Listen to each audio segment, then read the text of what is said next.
चलो दोस्तों शुरू करते हैं राधा कॉमिक्स की नरक का गुलाम। अच्छी कहानी लगी दोस्तों, इसलिए आपको सुना रहा हूँ, ध्यान से सुनना।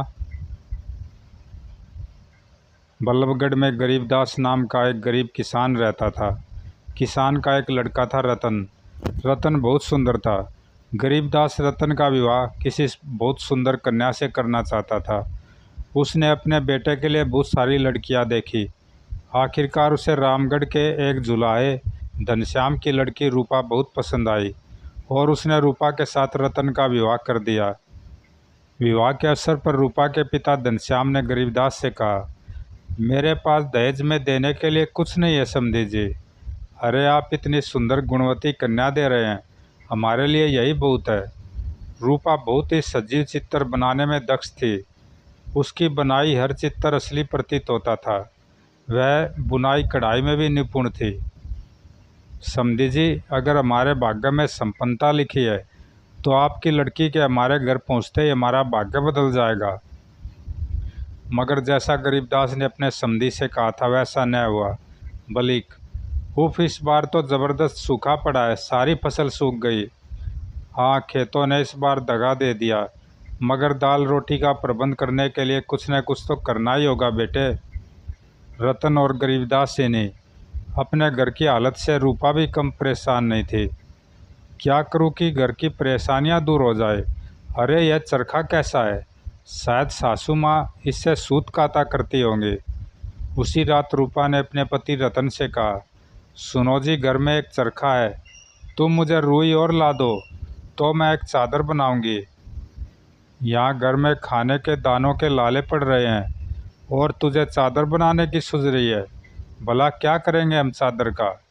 मेरी बनाई चादर तुम बाजार में बेच आना, उससे 4 पैसे मिलेंगे तो परेशानियों के यह दिन आसानी से कट जाएंगे। बात तो तू ठीक कहती है, ठीक है, मैं कल ही कहीं से रुई लाता हूँ।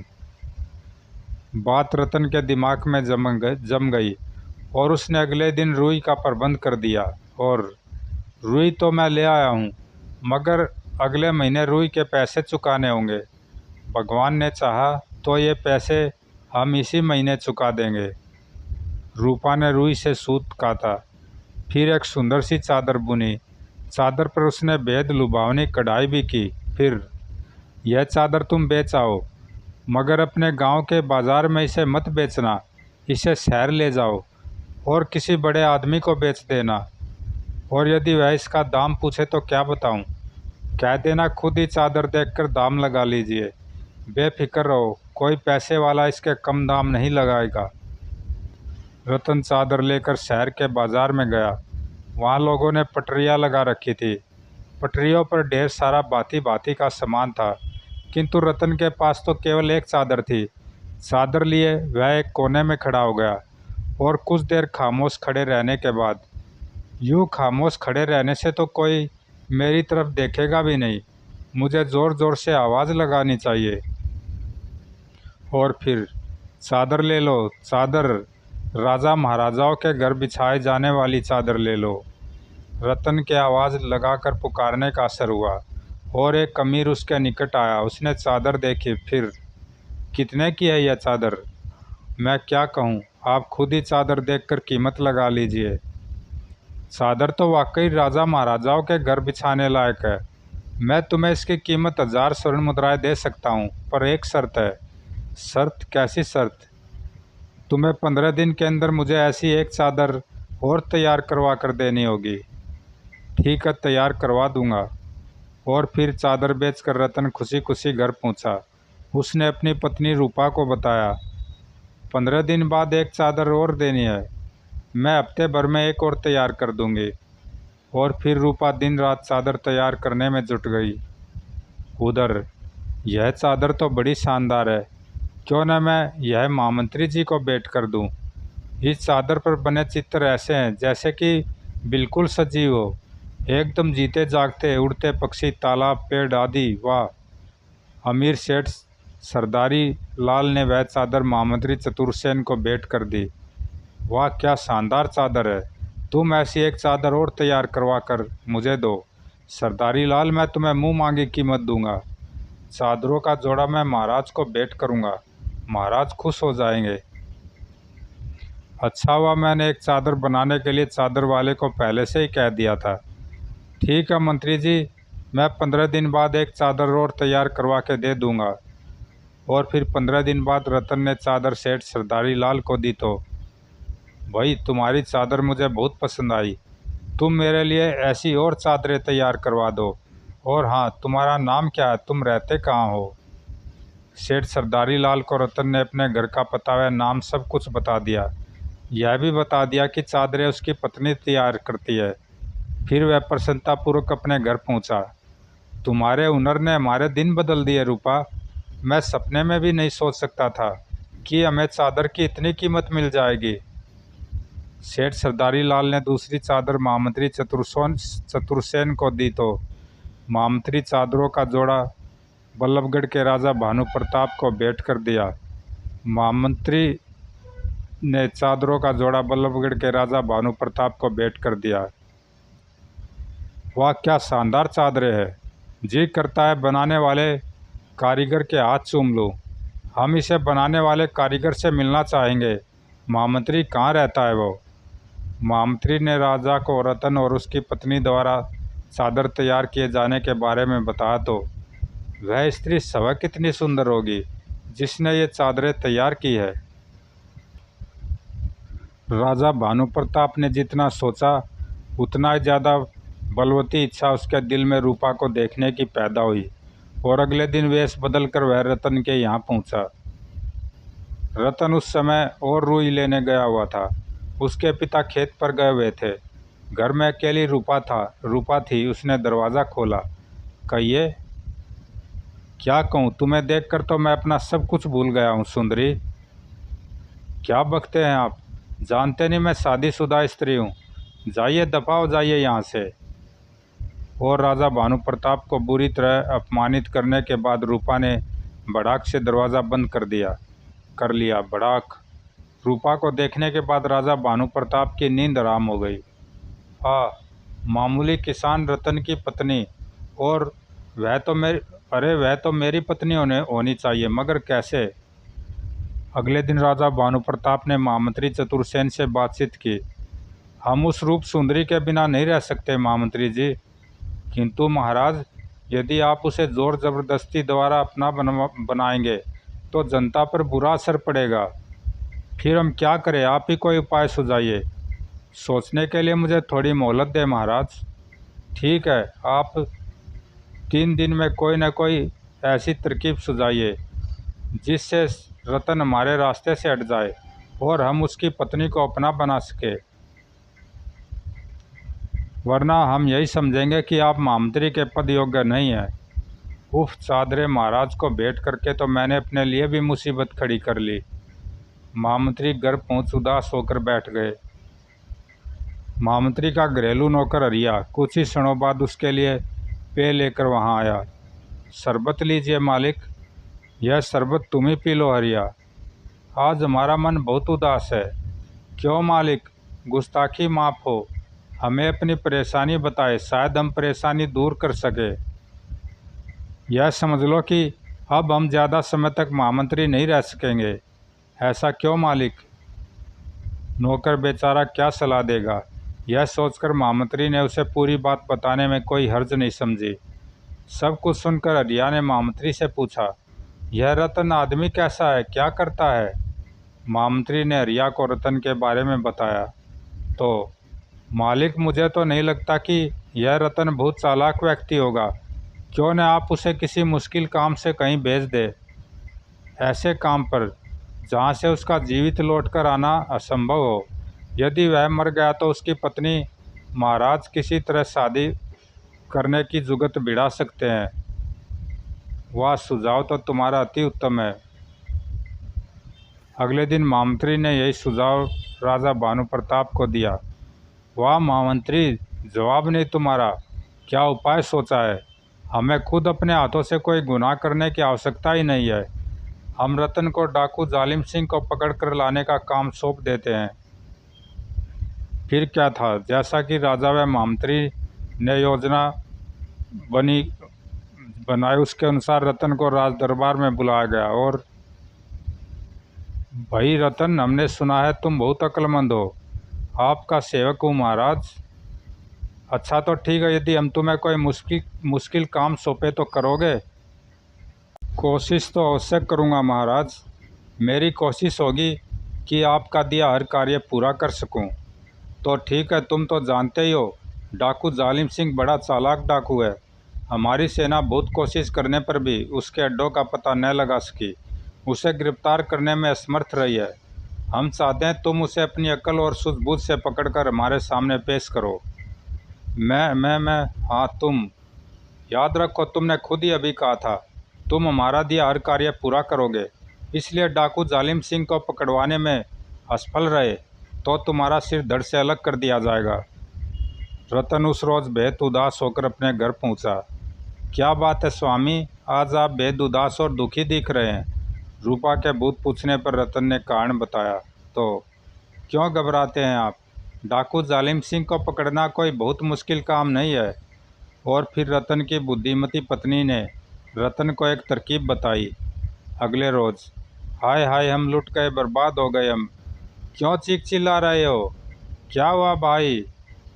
अरे क्या बताए, डाकू जालिम सिंह हमारा सब कुछ लूट ले गया। उसके साथ जो अप्सरासी औरत थी उसने तो मेरी पत्नी के सारे गहने भी उतरवा लिए। खबर डाकू जालिम सिंह तक भी पहुंची। क्यों रे सांबा, क्या खबर लाया रे? सरदार बल्लभगढ़ के एक किसान के यहाँ कल रात डाका पड़ गया और उसका कहना है डाका डाकू जालिम सिंह ने डाला है। और उसके साथ एक अप्सरासी औरत भी थी। अप्सरासी औरत? हा हा, क्यों बे कालिए, सुना तुमने? सुना सरदार, मगर आप तो बजरंग बली के भक्त, बाल ब्रह्मचारी औरतों से मीलों दूर रहने वाले हैं। हाँ, मगर यह अप्सरासी औरत कौन थी और हमारे नाम से एक किसान के यहाँ डाका किसने डाला, यह हम ज़रूर जानना चाहेंगे। मगर उनके बारे में तो वही किसान बता सकता है सरदार, जिसके यहाँ डाका पड़ा है। ठीक है, हम खुद उस किसान से मिलने जाएंगे और उससे हम अकेले खुद ही मिलकर आएंगे। उसी रात खटखट। पिताजी, जरा आप उठकर देखिए तो इतनी रात बीते कौन आया है। अच्छा, देखता हूँ। कौन है भाई? हम हैं राजा भानु प्रताप सिंह के दूत वीर बहादुर सिंह। सैनिक का वेश धारण किए वहाँ डाकू जालिम सिंह को पता न था कि वहाँ पिछवाड़े के रास्ते से रतन लाठी लिए उसके सिर पर आ पहुँचा है। कहो भाई, क्या चाहते हो? बूढ़े, हमें पता चला है तुम्हारे यहाँ कोई डाका पड़ा है। हाँ भाई, पड़ा तो है डाका। डाकुओं के बारे में क्या जानता है तू? किसने डाला था डाका? कितने लोग थे? कैसे लगते थे? बोल चाल कैसी थी? बस बस, इतने सारे प्रश्न मत करो भाई, मुझे कुछ नहीं मालूम, मैं तो सो रहा था। मैंने किसी डाकू को नहीं देखा तभी, मगर मैंने देखा है। ठाक ठाक ठाक। सच बता, तू कौन है, वरना तेरा गला घोंट कर मार डालूंगा। नहीं नहीं, मुझे मत मारो, मत, मुझे मारो मत, मैं ही डाकू जालिम सिंह हूँ। मगर मैंने तुम्हारे यहाँ डाका नहीं डाला। हमें मालूम है डाका तुमने नहीं डाला, मगर हम चाहते हैं अब तुम कहीं कोई डाका नहीं डालो। रूपा, जरा रस्सी तो लाना। और फिर अगले दिन डाकू जालिम सिंह को रस्सियों से जकड़े रतन राज दरबार में पहुंचा। डाकू जालिम सिंह हाजिर है महाराज। क्या? रतन द्वारा डाकू जालिम सिंह को बंदी बनाकर लाने से राजा भानु प्रताप सिंह हक्का बक्का रह गया। उसने महामंत्री से सलाह की। अब क्या किया जाए महामंत्री? कोई और उपाय सोचना होगा महाराज। ठीक है, आज तो हम रतन को इनाम आदि देकर विदा करते हैं, आगे के लिए आप उपाय सोचिए। राजा भानु प्रताप ने रतन को बहुत कुछ इनाम में देकर विदा किया और महामंत्री चतुर्सेन को फिर से 3 दिन की मोहलत दे दी। यह क्या मालिक, आज फिर मैं आपको बेहद परेशान देख रहा हूँ। बात ही ऐसी है हरिया। और महामंत्री ने हरिया को सारी बात बताई। मैं एक सलाह दूँ मालिक? हाँ हाँ, अवश्य। मालिक, इस रतन को हुक्म दीजिए कि वह स्वर्ग जाकर महाराज के स्वर्गीय पिताजी के हालचाल लेकर लौटे। अव्वल तो रतन स्वर्ग जा ही नहीं सकता, और अगर जाएगा तो वहाँ से वापस नहीं आएगा। स्वर्ग जाने के लिए तो उसे मरना ही पड़ेगा ना। ही। बात तो तुमने पते की कही है हरिया, पर महाराज को भी पसंद आ जाए तो कोई बात है। महामंत्री को अपने नौकर की मूर्खतापूर्ण सलाह पसंद आ गई और अपने स्वार्थ में अंधे राजा भानु प्रताप को भी यह सलाह पसंद आ गई। वाह, तुम्हारा जवाब नहीं महामंत्री, बहुत बढ़िया उपाय सुझाया तुमने। और फिर राजा भानु प्रताप ने एक बार फिर रतन को राज दरबार में बुलाया। फिर उसे अपने साथ लेकर राजमहल के गुप्त मंत्रणा कक्ष में पहुंचे। रतन, तुम्हारे बारे में हमने सुना तुम असंभव काम को भी संभव बना सकते हो। नहीं नहीं महाराज, ऐसा कुछ नहीं है, मैं एक मामूली इंसान हूँ। झूठ मत बोलो। तुमने डाकू जालिम सिंह को पकड़ने जैसा असंभव काम संभव कर दिखाया है। पर मगर महाराज, मगर अगर कुछ नहीं, तुम्हें हमारा एक बहुत गोपनीय कार्य करना है और खबरदार किसी से इस बारे में एक भी शब्द नहीं कहना। आखिर महाराज मुझसे चाहते क्या हैं? फिर किसी मुसीबत में डालना चाहते हैं मुझे? हम चाहते हैं तुम स्वर्ग जाकर हमारे स्वर्गीय पिताजी का हाल चाल मालूम करके आओ। शायद स्वर्ग जाकर आपके पिताजी का हाल? हाँ, और इसके लिए हम तुम्हें 2 महीने का वक्त देते हैं। यदि तुम स्वर्ग जाकर हमारे पिताजी को देखकर नहीं आए तो तुम्हारा सिर धड़ से अलग कर दिया जाएगा। बेहद परेशान सा रतन अपने घर पहुंचा तो उसका चेहरा देखकर ही उसकी पत्नी रूपा समझ गई कि उसका पति फिर किसी मुश्किल में फंस गया है। क्या बात है जी, यूँ मुँह क्यों लटकाए हुए हो? अब तो मेरा सिर धड़ से अलग होकर ही रहेगा रूपा। क्यों भला, ऐसा क्या अपराध कर दिया आपने? मैंने तो कोई अपराध नहीं किया, किंतु महाराज ने इस बार काम ही ऐसा सौंपा है। क्या काम सौंपा है, ज़रा मुझे भी तो बताइए। और जब रतन ने सारी बात बताई तो फिलहाल तो आपकी मुश्किल हल हो गई समझिए। मैं आपको एक तरकीब बताती हूँ। रूपा ने रतन को तरकीब बताई, फिर बोली, मगर मुझे लगता है महाराज आपको आगे भी परेशान करेंगे।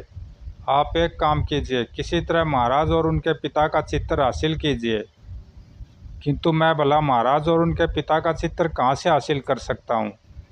ठीक है, यह चित्र भी महाराज ही देंगे, आप ऐसा कीजिए। रूपा ने फिर एक तरकीब रतन को बताई। फिर अगले दिन रतन राज दरबार में पहुंचा। राजा भानु प्रताप उसे गुप्त मंत्रणा कक्ष में ले गया। हाँ भाई रतन, कहो क्या कहना है? महाराज, मैं 4 दिन बाद शुभ मुहूर्त में शरण यात्रा पर निकल रहा हूँ, किंतु एक समस्या है। क्या? मैं आपके पिता को पहचानता नहीं हूँ, इसलिए मुझे उनका एक चित्र चाहिए और एक चित्र आपका भी। मेरा चित्र वह क्यों भला? ताकि आपका चित्र आपके पिताजी को दिखाकर उन्हें यह विश्वास दिला सकूं कि मुझे आपने भेजा है। अच्छा ठीक है, मैं तुम्हें चित्र दिलवाता हूँ। चित्र लेकर रतन अपने घर पहुँचा। चित्र उसने अपनी पत्नी के हवाले कर दिया। राजा भानु प्रताप का चित्र देखकर रूपा उसकी नीयत के बारे में सब कुछ समझ गई। वह उसे पहचान गई थी।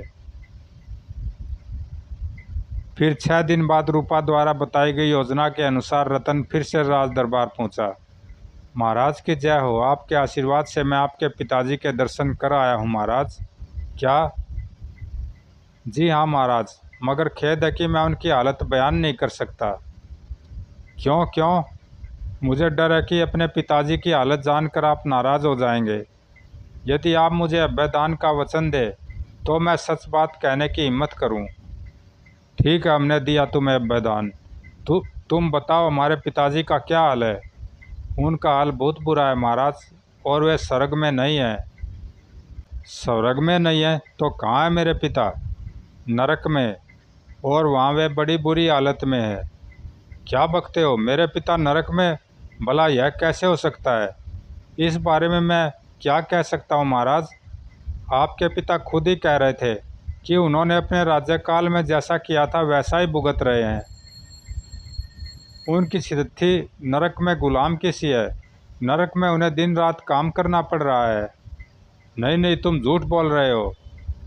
मैं जानता था कि आप मेरी बात पर विश्वास नहीं करेंगे, इसलिए मैं आपके पिता से वादा करके आया हूँ कि आपको साथ लेकर उनके दर्शन के लिए आऊँगा। ओ, तो मेरे पिता यह सुनकर क्या बोले?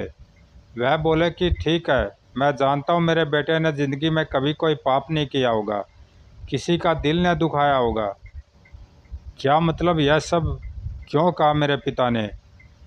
वह बता रहे थे महाराज कि यदि किसी ने भूल से भी कभी कोई पाप किया हो, किसी का दिल दुखाया हो, तो वह नरक में आने के बाद वहाँ से वापस लौट नहीं सकता। बाप रे, अगर इसकी बात सच है तब तो मैं नरक में जाकर वही फंस जाऊंगा। मगर इसे तो कोई बहाना बनाकर टालना होगा। मगर मैं तुम्हारे साथ कैसे चल सकता हूँ रतन? मेरे पीछे राजकाज कौन देखेगा? सारे राज्य में अव्यवस्था फैल जाएगी। ऐसा है, मैं तुम्हारे साथ महामंत्री को भेज देता हूँ।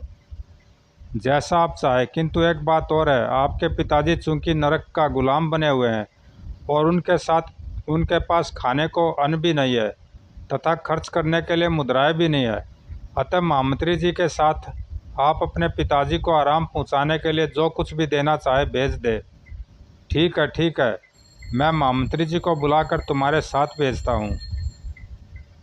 और फिर राजा ने महामंत्री चतुर्सेन को रतन के साथ भेज दिया। साथ में उसने एक बैलगाड़ी, अनाज, ढेर सारे वस्त्राभूषण तथा 1,00,000 स्वर्ण मुद्राएं भी भेज दी। जंगल के निकट पहुंच रतन ने बैलगाड़ी चला रहे गाड़ीवान को वापस भेज दिया और घने जंगल में पहुंचकर एक स्थान पर, बस महामंत्री जी, यहाँ से हमें आगे पैदल जाना होगा। आप यह जड़ी मुंह में रख लीजिए, क्योंकि आगे का रास्ता हमें जादू से तय करना पड़ेगा। जादू से तय? तो क्या तुम जादू भी जानते हो? जी हाँ, कहे तो आपको भेड़, बकरी या कुत्ता बना दूं? नहीं नहीं, मैं ऐसे ही ठीक हूँ। और फिर महामंत्री ने रतन द्वारा दी गई जड़ी मुंह में रख ली। जड़ी मुंह में रखते ही महामंत्री चतुर्सेन बेहोश हो गए। फिर जब महामंत्री को होश आया तो उन्हें चारों ओर जो दृश्य दिखाई दिए, उन्हें देखकर महामंत्री के रोंगटे खड़े हो गए। उफ, मैं तो सचमुच नरक में आ गया हूँ। महामंत्री ने वहाँ नरक के भूत से दृश्य देखे। देखा महामंत्री जी, कितनी बुरी जगह है नरक वहाँ। अब जरा उधर उस बूढ़े को तो देखिए। महामंत्री ने सिर घुमाकर जो दृश्य देखा तो हक्के बक्के रह गए। अरे, वह तो महाराज भानु प्रताप के पिता उद्धव प्रताप हैं। तब रतन ने चिल्लाकर कहा, हे यमदूत, जरा ठहरो, रुको, मैं महाराज उद्धव प्रताप जी से कुछ बात करना चाहता हूँ। बात कर सकते हो, मगर जितनी देर तुम बात करोगे यह गाड़ी कौन खींचेगा? मेरे पास एक आदमी है, यह रहा। महामंत्री जी, कुछ देर के लिए गाड़ी में आप जुट जाइए। मैं नहीं, सोच लीजिए, अगर महाराज को पता चल गया कि आपने उनके पिता को क्षण भर के लिए आराम भी नहीं करने दिया तो शायद वह बहुत नाराज हो। अच्छा, मैं जोतता हूँ गाड़ी, तुम महाराज उद्धव प्रताप से बात करो। और महामंत्री उस गाड़ी से जुट गए तो गाड़ी हाँकता यमदूत उन पर ताबड़तोड़ कोड़े बरसाने लगा। सड़क, हाय मर गया। उधर रतन ने गाड़ी में जुटे उद्धव प्रताप को निकट बुलाकर उससे तेज तेज आवाज़ में बात करनी शुरू की। महाराज, मुझे आपके सुपुत्र भानु प्रताप ने भेजा है। उसने आपके लिए बहुत सा सामान भी भेजा था जो मैंने नरक के महाराज के हवाले कर दिया है। ठीक किया तुमने। अब अगर नरक के महाराज पसीज गए तो मैं नरक का गुलाम हरगिज नहीं रहूँगा। और महाराज, आपके पुत्र ने जानना चाहा कि आपको कोई कष्ट तो नहीं है। अपने पुत्र के लिए यदि कोई संदेश आप देना चाहे तो कह दे। कष्ट तो तुम देख ही रहे हो पुत्र। बल्लभगढ़ में मैं राजा हुआ करता था, यहाँ नरक में गुलाम बना हुआ हूँ। जो जो पाप मैंने किए थे उनका दंड भोग रहा हूँ। अब तो मैं यही चाहता हूँ कि मेरा बेटा वह सब गलतियाँ न करे जो मैंने की थी। अपनी प्रजा को जरा भी कष्ट न दे, किसी के साथ बुरा व्यवहार न करे, वरना उसे भी यही सब भोगना पड़ेगा। बल्लभगढ़ में राज करने के बावजूद उसे नरक का गुलाम बनना पड़ेगा। उधर महामंत्री की पीठ पर कोड़ों का प्रहार जारी था। हाय मर गया, मेरी माँ, मुझे बचा लो। सड़ाक सड़ाक। महामंत्री ज़्यादा देर तक कोड़ों की मार न सह सके और बेहोश हो गए। तब रतन ने उन्हें कंधे पर डाला और अब मैं जाता हूँ। मेरे जाते ही आप लोग भी यह बल्लभगढ़ राज्य छोड़ दीजिएगा। तुम बेफिक्र रहो बेटे। और रतन के जाने के बाद, रूपा बेटी, अब तुम्हें भी यमदूत बने रहने की कोई ज़रूरत नहीं है। मैं चारों ओर लटकी तुम्हारी यह चादरें उतारता हूँ, तुम अपना यह यमदूत का रूप त्याग दो। फिर राजा भानु प्रताप के पिता बने रतन के पिता गरीबदास व यमदूत बनी रतन की पत्नी रूपा ने अपना अपना वास्तविक रूप धारण किया और नरक के दृश्यों की सजीव चित्रकारी से चित्रित चारों तरफ पेड़ों से लटकी चादरें उन्होंने वहां से उतारी और राजा भानु प्रताप द्वारा भेजी गई बैलगाड़ी में ही अपना सारा सामान समेटा। वह बैलगाड़ी व घोड़ों सहित बल्लभगढ़ की सीमा से बाहर निकल रामगढ़ की ओर बढ़ गए। उधर महामंत्री चतुर्सेन को जब होश आया तो, होश आ गया आपको, बड़ी मुश्किल से आपको बचा कर लाया हूँ। महाराज ने तो आपको मरवाने का पूरा इंतजाम कर दिया था। क्या क्या मतलब? मैंने महाराज से कहा भी था कि सिर्फ वही व्यक्ति मेरे साथ नरक जा सकता है जिसने कभी कोई पाप न किया हो। यदि भूले से भी किसी ने पाप किया हो तो वह नरक जाकर वापस नहीं लौट सकता, और इसलिए मैं महाराज को ही अपने साथ लाना चाहता था, मगर महाराज ने राजकाज की दुहाई देकर स्वयं चलना स्वीकार न किया था। खैर, आपको यमदूतों की पकड़ से बचाने के चक्कर में हमें अपने घोड़ों से भी हाथ धोना पड़ा। कोई बात नहीं रतन, घोड़े तो मैं तुम्हें बहुत दे दूंगा, और तुम मुझे नरक में पड़े रहने से बचा कर लाए हो, इसका इनाम भी मैं तुम्हें अवश्य दूंगा। फिर रतन महामंत्री चतुर्सेन के साथ राज दरबार में पहुंचा। कहो रतन, महामंत्री को मिलवा लाए मेरे पिता से। जी हाँ महाराज, और उन्होंने आपके लिए एक संदेश भी भेजा है। संदेश? कैसा संदेश? यह कि यदि आप उनकी तरह नरक का गुलाम बनना नहीं चाहते तो अपनी प्रजा के साथ मीठा बर्ताव करें, किसी को कभी कोई तकलीफ न पहुंचाए। तुम झूठ बोल रहे हो, मुझे यकीन नहीं कि तुम नरक में मेरे पिता से मिलकर आए हो। गुस्ताखी माफ़ हो महाराज, महामंत्री जी की पीठ देख ले, आपको यकीन हो जाएगा। पीठ देख ले? क्या मतलब? थोड़ी देर तक आपके पिता की पीठ पर पड़ने वाले कोड़े महामंत्री जी भी खाए हैं। रतन सही कह रहा है महाराज। जब महामंत्री चतुर्सेन ने भी रतन की बात का समर्थन किया तो राजा भानु प्रताप से कुछ कहते न बना। महामंत्री ने राजा को अपनी पीठ पर पड़े कोड़ों के निशान भी दिखाए तो राजा स्तब्ध रह गया। बाद में उसी रात महामंत्री चतुर्सेन से एक शानदार घोड़ा व ढेर सारे उपहार लेकर रतन रातों रात बल्लभगढ़ की सीमा पार कर रामगढ़ की ओर बढ़ गया, और उसके बाद रामगढ़ पहुंचने पर उसके ससुर घनश्याम ने अपनी बेटी और समधी के साथ दामाद का हार्दिक स्वागत किया। तुम्हारी बेटी बहुत गुणी है घनश्याम, बड़े ही सजीव चित्र बनाती है। मैंने तुम सब के लिए यहीं पर ज़मीन व मकान का प्रबंध कर दिया है बेटे। महामंत्री जी भी खूब बेवकूफ़ बने, किंतु रूपा कुछ कमाल उस जड़ी का भी था जिसके कारण महामंत्री जी की सोचने समझने की शक्ति और बुद्धि भी कुछ समय के लिए बेकार हो गई। आप भी गजब के कलाकार हैं पिताजी। मेरा बनाया राजा उदय प्रताप का मुखौटा पहनकर आपने भानु प्रताप का बाप बनकर बहुत बढ़िया काम किया। समाप्त दोस्तों, अच्छी कहानी थी। ज़रूर लाइक सब्सक्राइब करना, कमेंट में बताना कैसी लगी। धन्यवाद दोस्तों।